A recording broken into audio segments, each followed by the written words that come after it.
नमस्कार, मी सय्यद हारून अली, दैनिक लोकफन न्यूजमध्ये आपले सर स्वागत आहे। आज मी सिल्लोडवरतून बोलत आहे। सिल्लोड दिवाणी व फौजदारी न्यायालय कनिष्ठ स्तर वरिष्ठ स्तर आपण इथं आलोले आज।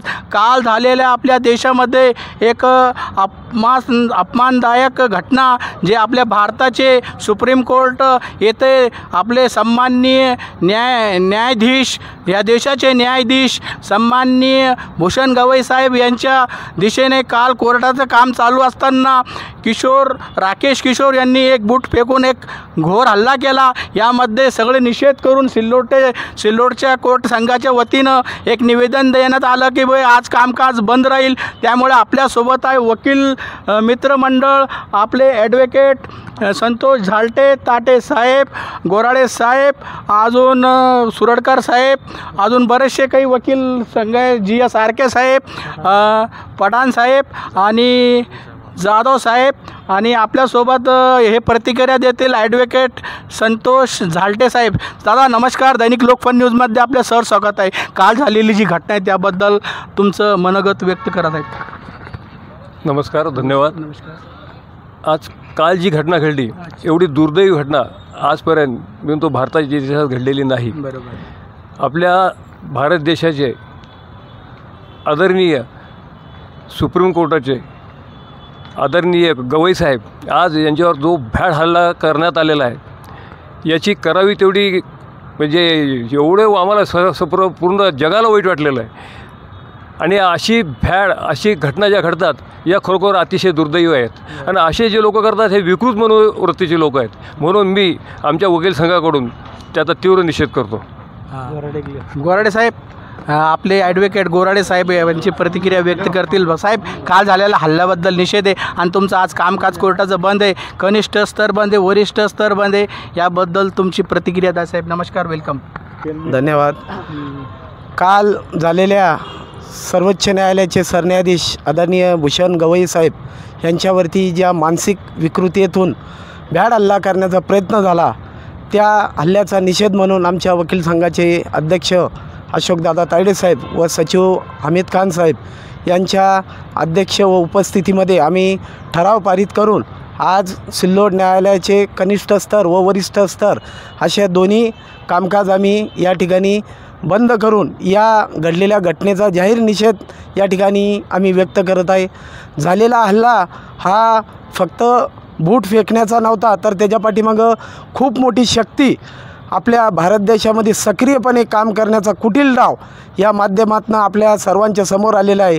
हा हल्ला सर्वोच्च स्थानी असलेल्या ज्या महत्त्वाच्या व्यक्तींवर जर होत असेल तर खरोखरच या आपल्या न्यायप्रणालीसाठी व आपल्या लोकशाहीसाठी खूप घातक आहे।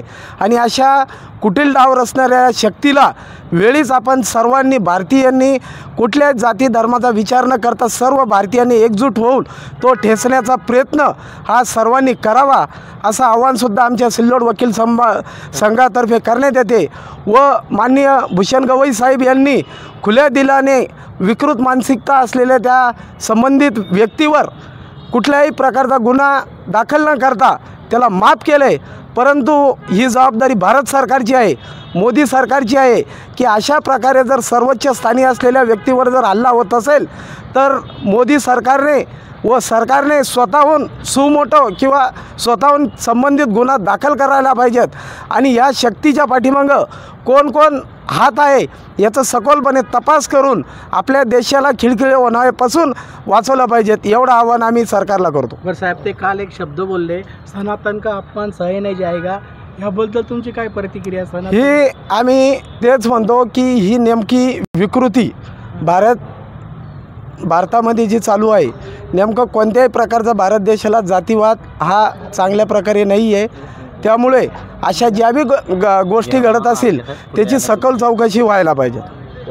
जी एस आरके ॲडव्होकेट आपले दोन शब्द बोलतील। साहेब, काल झालेला सन्माननीय भूषण गवई साहेबावर सर्वोच्च न्यायालयाचे न्यायाधीश आणि याच्याबद्दल काल एक कठोर काल जे झालं अपमानग्रस्त घटना त्याबद्दल तुम्ही बोला। आज आपल्या या भारत देशामध्ये केवळ ही घटना पहिल्यांदा अशी जरी घडली असेल ती म्हणजेच आदरणीय सुप्रीम कोर्ट आणि आदरणीय गवई साहेब यांच्या दिशेने जो आपल्या डोक्याने खिळखिळे झालेला वयाने 71-72 वर्षाचा व्यक्ती जो स्वतःला ॲडव्होकेट म्हणून घेतो आहे आणि स्वतःहीच त्यांनी, मी टी व्हीवर कालच्याच बातमीमध्ये बघितलं आहे की तो सांगतो की मला या गोष्टीचं काहीही वाटत नाही, मी शुद्धीत होतो.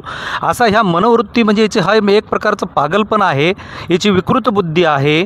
आणि त्यामुळेच त्यांनी हे जे काही तो सांगत असतो, परंतु हे केवळ त्याच्या सांगण्यावर नाही आहे, तर यामध्ये नक्कीच या देशामध्ये जे कालांतराने अनेक वर्षापासनं घडत असलेले जे घटनाक्रम आहेत त्याला कारणीभूत म्हणजेच यांची मानसिकता, ते स्वतःची नसून त्याच्या मागे अनेक जणांचे हात आहेत. ते अगदी आपल्याला दिसत जरी असलं, परंतु या माध्यमातून समोर येणे आपल्याकडनं उचित नसल्याकारणामुळे आपण त्यांचं नावं वगैरे घेणार नाही. परंतु यामध्ये फार मोठी शक्ती, ती म्हणजे भयानक शक्ती आहे. ती म्हणजे एक भूतफलितासारखंच ते वापर केला जातो, तसंच या वकिलाचा केलेला आहे. आणि या ठिकाणी आदरणीय भूषण साहेबांना जे काही त्यांनी ते माफ केलं आहे, परंतु त्यांनी केवळ हेच दाखवलं की आपण या गोष्टीपासून विचलित होता कामा नये. परंतु या विकृतीला आपण सर्व वकील बांधवांनी आज आमच्या या कोर्टामध्ये कामकाज बंद करून निषेध नोंदवतो आहे. आणि हे खरं तर हे सरकारचं काम आहे, केवळ आपलं नसून सरकारनेच याची जबाबदारी स्वीकारली पाहिजे आणि त्यांनी त्या विकृत व्यक्तीच्या विरुद्ध योग्य ते कठोर कारवाई करावी. या ठिकाणी निषेध नोंदवतो, थांबतो. आपले सोबत आहे. ठीक आहे, मी पुन्हा येईल. जय महाराष्ट्र.